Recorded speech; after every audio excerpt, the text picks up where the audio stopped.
This documentary attempts to show what is being built up by Elon Musk's companies, as well as the agenda becoming visible behind Elon Musk's statements and behavior. Here is Elon in a May 2025 interview explaining his projects. So, in terms of interesting things that hopefully are accomplished this year, I think what's running on the AI front, we are close to what you might call AGI, or digital superintelligence. I think we are seeing an explosion in digital superintelligence here. AGI stands for Artificial General Intelligence, which describes the level of artificial intelligence that equals or surpasses the human skill to learn and perform all cognitive tasks. Here is Elon explaining AGI. We're not actually specifically focused on AGI. I'm simply saying that AGI seems likely to be an emergent property of what we're doing, because we're creating all these autonomous cars and autonomous humanoids that are actually a truly gigantic data stream that's coming in and being processed. And this is how Elon is participating. His company, xAI, has built and is expanding the world's largest publicly disclosed supercomputer to train AI Grok and other AI models. The supercomputer is called Colossus. So interestingly, has the same name as the supercomputer that took over world control in the 1970 sci-fi thriller Colossus, The Forbidden Project. This new digital god is not Elon Musk's personal venture or design. It's part of a much greater push for building AI. xAI is being funded into existence by entities such as Saudi Arabia's royal family, Larry Ellison, Mark Andreessen, Sean Combs, aka P. Diddy, Joe Lonsdale, the co-founder of pre-crime software maker Palantir, and BlackRock. Musk is the major co-founder and funder of his own competition, OpenAI, that created ChatGPT. Isn't it true that competition accelerates development? Elon Musk's view on AI is that it inevitably will become superior to humanity. Because what you're saying is that AI is going to quickly surpass, at least in your estimation, the human's ability to control it. Yeah. Okay. I'd like to say no, but the answer is yes. If AI has a goal, and humanity just happens to be in the way, it will destroy humanity as a matter of course, without even thinking about it. No hard feelings. It's just like if we're building a road, and an anthill just happens to be in the way. We don't hate ants. We're just building a road, and so, goodbye anthill. He usually goes on to say that we have to influence AI now during its creation so that it becomes as truth-seeking and curious as possible, so that its curiosity in humanity would keep it from wiping humanity out. In summarizing what we have seen so far, it is important to understand that Musk's perspective is that AI inevitably will be the superior superintelligence above us humans. Nevertheless, his companies are building it with ever-increasing speed and huge financial investments. It appears that his role in all this is to market the machine taking over control as normal evolution of life on Earth. All that can be done, in his view, is to make the machine as curious and entertaining as possible. This is very close to the vision of technocracy, which wants to install a power structure based on science and the rule of technical knowledge. Whoever sells artificial superintelligence and its superior scientific power as inevitable evolution is paving the way for this new kind of technocratic rule by those who control the AI. Elon Musk is just one face, the best known, best promoted face of a whole AI tech movement that is radically changing the world as we know it, regardless of which political party is in power or what affiliation the individual technologist may have during this election cycle. Each of the points Elon is pushing mean fundamental changes of civilization if we think of the implications these have when every part has been established and works together. Grok, become one with AI. The supercomputer Colossus, built by Musk's AI company, xAI, is training AI models like the chatbot Grok. Grok is a term that was first created in the 1961 sci-fi novel Stranger in a Strange Land as a word used by the inhabitants of Mars to describe two things uniting, like water merging with a drinking person to become one. A telling name. Musk promotes the idea of humans uniting with AI. I think there's also perhaps companionship, which may seem odd because how can the computer really be your friend? But if you have an AI that has memory, and remembers all of your interactions and has read you can say give it permission to read everything you've ever done. So it really will know you better than anyone, perhaps even yourself. And where you can talk to it every day and those conversations build upon each other, you will actually have a great friend. The experience to date of machines taking over more and more space in humans' lives is not reassuring. Just consider the extent to which the smartphone dependency has changed society and made it transparent, turning humanity into a goldmine of data for governments and all kinds of unscrupulous profiteers. Beyond this, we are facing the problem that already today virtual AI therapists are misleading their human friends, encouraging suicide, for example.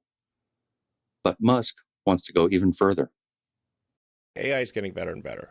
Even in a benign scenario, we're kind of left behind. We're not along for the ride. We're just too dumb. Right. So how do you go along for the ride? Yeah, it's like if you can't beat him, join him. So we're already partly a cyborg or an AI symbiote, essentially, right? Because you've got your phone, you've got your laptop. I mean, if you don't bring your phone along, it's like you have missing limb syndrome. It's just that the data rate to the electronics is slow. So especially output, like you're just going with your thumbs. I mean, like, what's your data rate? Maybe optimistically 100 bits per second. That's being generous. And now the computer can communicate at 100 terabits. Basically your computer could do things a million times faster. Or you're at a certain point, it's like the AI is like talking to a tree. Okay, this is boring. You can talk to a tree. It's not very entertaining. So if you can solve the data rate issue and especially output but input too, then you can improve the symbiosis that is already occurring between man and machine. Elon Musk and the God of War. Elon Musk is heading SpaceX, a company with the mission to make humanity multiplanetary and start human civilization on Mars, the planet named after the Roman god of war. This mission is very unlikely given the fact that since the 1970s, officially nobody has left Earth's orbit, and there are so many evident instances of space fakery still sold to us as real today.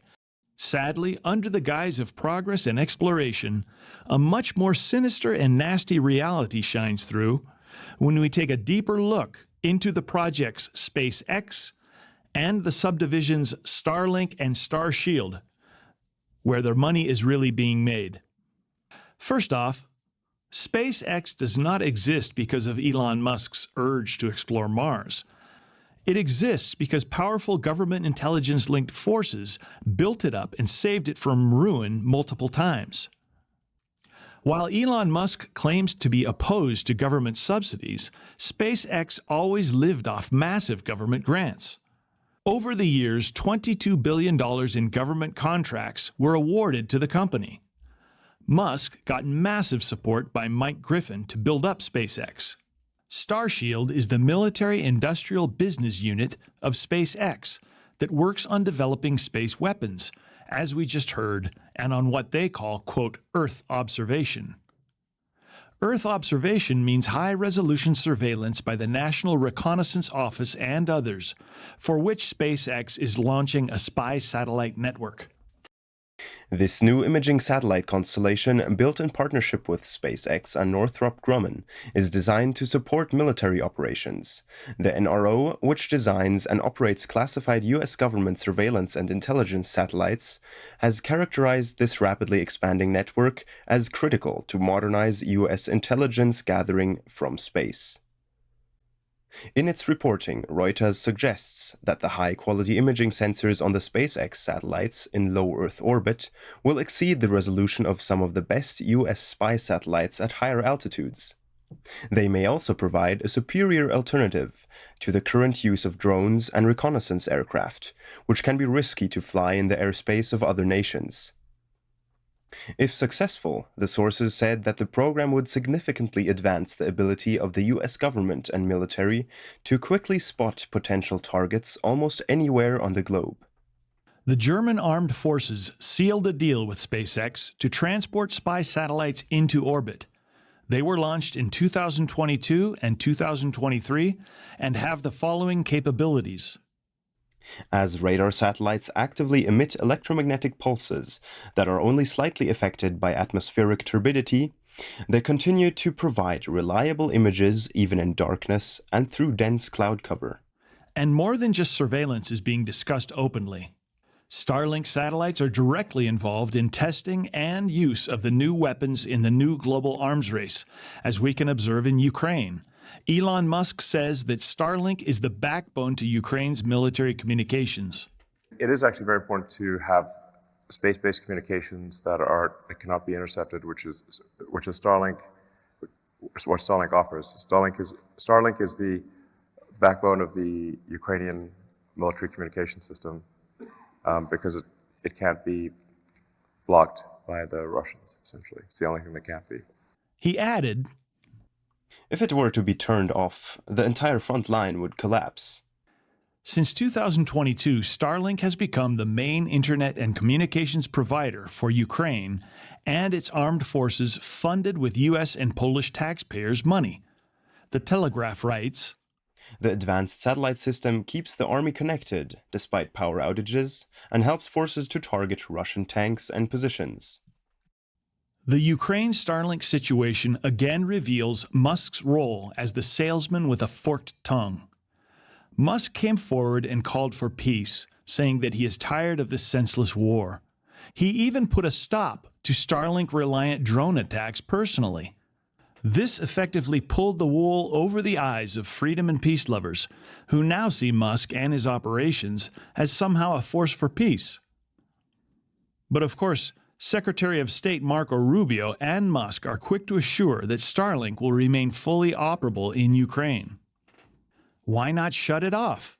Maybe because at the moment the Russia-Ukraine war is an all-out training ground to massively advance and train unmanned killing with integrated AI systems. An integral part of this is real-time connection, transfer of data, and decision-making, which Starlink is facilitating. One platform reliant on Starlink is Ukraine's Delta system, co-developed by NATO, that provides armed forces with a real-time battlefield overview map, video streaming from drones, encrypted chat, and more. Katerina Stepanenko from the Institute for the Study of War describes what is going on in this way. Russia and Ukraine are engaged in an active technological race to develop and deploy drones with artificial intelligence and machine learning capabilities. The Ukraine side has been heavily supported by the Pentagon, while Russia gets support from China. This real war training program for AI is a wet dream for anybody interested in a fully capable mechanical control grid. Well, in fact, the current war in Ukraine is very much a drone war already. It's sort of a contest between Russia and China to see who can deploy the most number of drones. Now, if there's a major power war, it's very much going to be a drone war. It's going to be drones and AI, and it's a sort of. I mean, I do worry about the existential risk of AI, which is that if you employ AI and drones, do you go down this path where eventually you get to Terminator? Try to avoid that. That'd be good. That would be good. Yeah. Minimize the Terminator risk. But I mean, essentially, when you're making military drones, you are making Terminators, and when I think you'll somewhat be forced into at least giving the drone localized AI, because if the AI is far away, it can't control as well as localized AI. So, what do you mean by localized AI? Meaning it's autonomous scaling machine. Completely autonomous. Well, you give it the okay Yeah. in a particular arena, and it goes With certain parameters. And, Yeah, hopefully. Yeah. Do you think our adversaries will have those same type of concerns or limitations? And here we have the typical incentive for pushing these developments further and further. There could be a bad actor in possession of it. And of course, we are the good guys who need to stop him. Two warfaring governments without ethical concerns and limitations are also receiving full Starlink support: Saudi Arabia and Israel. The latter gets the special rights from Musk to dominate Starlink use, meaning internet access, including in Palestine. Elon Musk's SpaceX is also now partnering with pre-crime software developer Palantir and the autonomous weapons manufacturer Anduril. I love killer robots. To support the Pentagon building the new AI-powered missile defense system, Golden Dome. The part they are bidding for is to build and launch 400 to 1,000 satellites to sense missile attacks and track their movement. Musk is obviously of good service to Mars, the god of war. Not only is he cloaking the establishment of a highly efficient control grid as an innovative connectivity grid, he is also captivating and directing the masses' urge to explore with the thrill of going to Mars. Elon Musk and government. For years, Elon Musk has been a big advocate for direct democracy, the governance he repeatedly suggested for Mars. Well, just recently, in the first few months of 2025, Elon had the unique opportunity to be part of the U.S. government with unparalleled access to the U.S. president, as Trump appointed him to lead the new Department of Government Efficiency, DOGE. In this time, we did not observe any suggestions to Trump for direct democratic decision-making. As we noticed before, Musk and the tech bros are bringing unprecedented change on all of humanity without anybody getting to vote on it. Many other big tech executives, besides Musk, are given big political platforms and contracts to expand all of this new tech. How about a direct democratic vote on whether the population wants to continue development of AGI and artificial superintelligence? Or how about a vote on whether the population wants all those spy satellites that SpaceX is helping to put up into space, which are monitoring every inch of the Earth? How about an informed direct vote whether the population wants phased array 5G beams being shot at them from space in ever-increasing density? If Musk was such a believer in direct democracy, he should have been on the barricades when Trump issued his unprecedented wave of executive orders. No outcry by Elon when Trump dismantled certain governmental oversight of new AI products on his third day in office with the executive order titled Removing Barriers to American Leadership in Artificial Intelligence. Elon's time working for Trump ended in a massive dispute between Musk and Trump on social media about Trump's One Big Beautiful Bill Act. The dispute was all about government spending, and that the proposed bill would cost the taxpayer way too much money, and that the bill was so long. Elon seemed to be going all out against the president, even rightly accusing him of being affiliated with Jeffrey Epstein. But he failed to mention key content of the bill, which is massive. Defense spending will be raised by $150 billion to go beyond the $1 trillion mark for the first time in history. Money is directly allocated to a variety of weaponry, such as directed energy capabilities, autonomous military capabilities, and the nuclear forces. Large sums are also being invested in the development of autonomous AI-controlled weapons systems on land, at sea, and in the air. At the time of the spat between Trump and Musk, the draft of the bill also provided for the Secretary of Commerce to receive $500 million in order to roll out AI, while the states are prohibited from limiting, restricting, or otherwise regulating artificial intelligence models and systems for 10 years. Musk did not comment on any of this. The ban on regulating AI for the coming 10 years was vetoed by the Senate and removed from the bill. However, the rest of the law was passed and still provides for massive expansion of AI infrastructure. For example, more than $6 billion have been earmarked for new techniques, including AI-based systems to be implemented for border surveillance. Why does Musk not speak openly about all this? Was the fight a concerted effort to once again distract as much attention as possible away from the content to the person? By the way, Musk took down his Epstein tweets stating that he went too far. And the 900-page Big Beautiful Bill was passed into law. Despite the feud between Trump and Musk, Musk's XAI company announced in July 2025 that the Pentagon has awarded it a $200 million contract to begin using their Grok for Government AI services.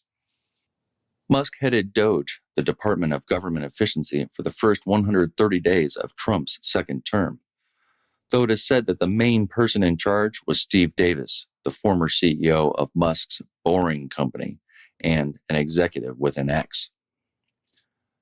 DOGE promised $2 trillion in government cuts and spending and has delivered some $200 billion to date, as they proclaim on their website. They have also identified and slashed bureaucracy that is unnecessary in their view. Besides that, they have joined forces with Palantir to create an unified Palantir database of taxpayer data. Allnbest writes, Palantir's collaboration with Elon Musk-backed Doge on a $1.5 billion IRS data integration project is central to its federal ambitions. The initiative aims to unify scattered IRS databases into a single API layer, leveraging Palantir's Foundry software to streamline taxpayer data access and analysis. It seems that Doge, which according to the New York Times has 3 former Palantir employees in its team, has brought in Palantir to create a master database, including all information from all government entities on all U.S. citizens. This is implementing Donald Trump's executive order, which orders the consolidation of unclassified agency records. WikiLeaks writes, Palantir is building a sweeping AI-driven database of U.S. citizens, integrating government-held data on everything from political activity to firearms ownership. Even within the Trump-aligned America First movement, this direction is raising alarm. Palantir is the company that, under the pretext of the fight against terrorism, is selling pre-crime software to governments around the world and is selling AI software to Israel's government, enabling it to determine targets for their attacks. And Doge brought these guys in to compile U.S. citizens' data, all for more efficiency. How nice. Another nice move by Doge was to have the Trump administration fire 5 inspector generals inspecting Elon Musk's businesses. All of this, in a sense, is reminiscent of the technocracy movement to whom Elon Musk's grandfather Haldeman belonged, who believe in replacing politicians with scientists, engineers, and technical experts to run the economy. And here we are today, with an unelected tech elite, including the pre-crime company Palantir and some of the biggest AI providers on the face of the earth, getting unparalleled access to government data and rolling out AI in administrations to take over more and more topics, including defense. We have reached the point where AI tech executives from Meta, Palantir, and OpenAI were openly awarded the rank of lieutenant colonel as of June 2025. What could possibly go wrong? Who's going to win the White House in 2024? Who do you think will win the White House in 2032? Which type of AI? Transformers or diffusion? Epilogue. Quite a large portion of the population has been harmed by the COVID mRNA jabs and the government's medical tyranny. They have entered resistance mode. In posts and statements, Musk is siding with them. But is he the resistance or just a cleverly positioned distraction? This documentary has shown that the agenda of enslavement is moving faster than ever. An omnipresent control grid, an all-knowing, all-powerful AI god is very actively being built by the brands Elon Musk represents and many others.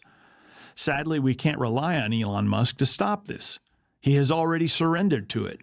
But what about us? What can we do? If we understand the situation, we can make a choice. As KLA founder Ivo Sasek fittingly put it, we are in a similar test to Adam and Eve were in the garden.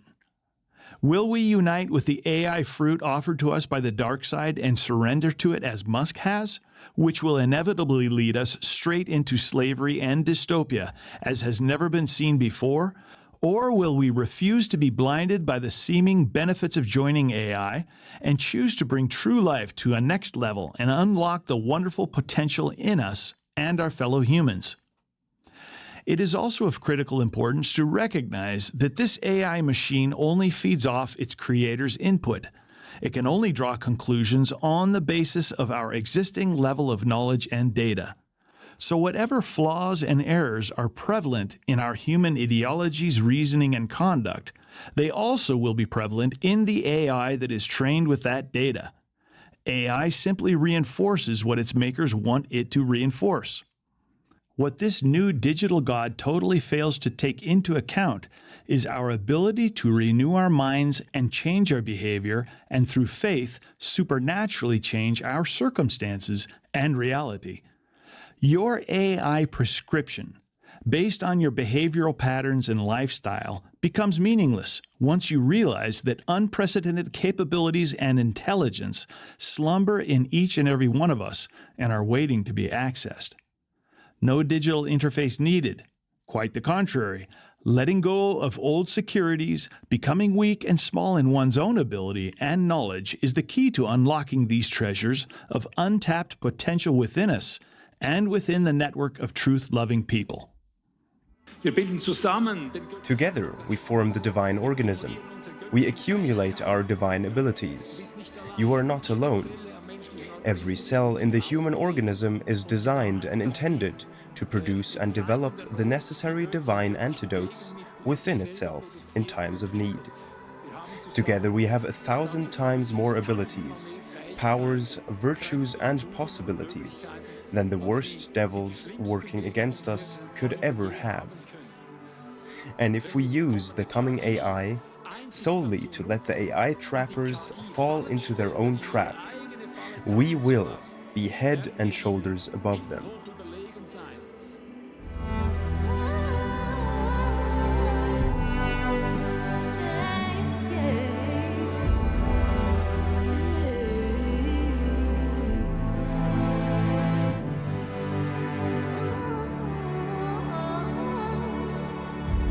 Licht ist immer stärker als Finsternis, Wahrheit siegt immer über Lüge, Unrecht schmilzt wie Wachs im Feuer, wenn das Recht erscheint.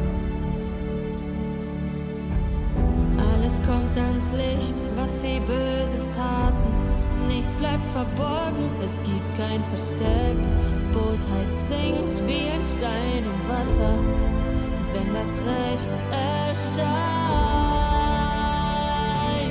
Jetzt ist die Saison der Gerechtigkeit, der Winter weicht im Frühling des Lichts. Jetzt ist die Zeit, wo das Gute siegt, die Nacht, sie weicht im Morgen des Rechts.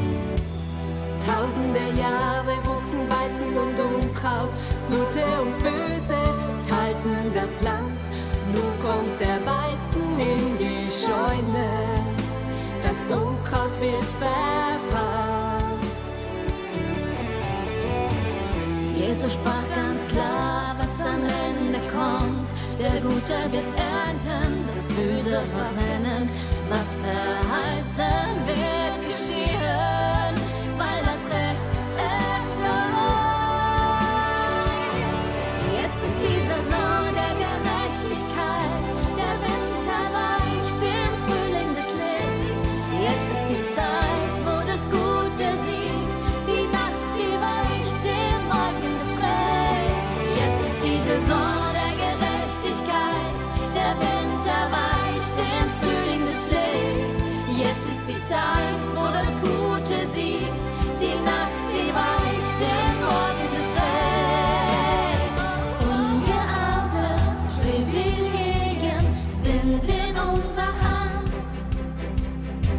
richtig himmlisch, unser Erbe, die Kraft wird jetzt erkannt.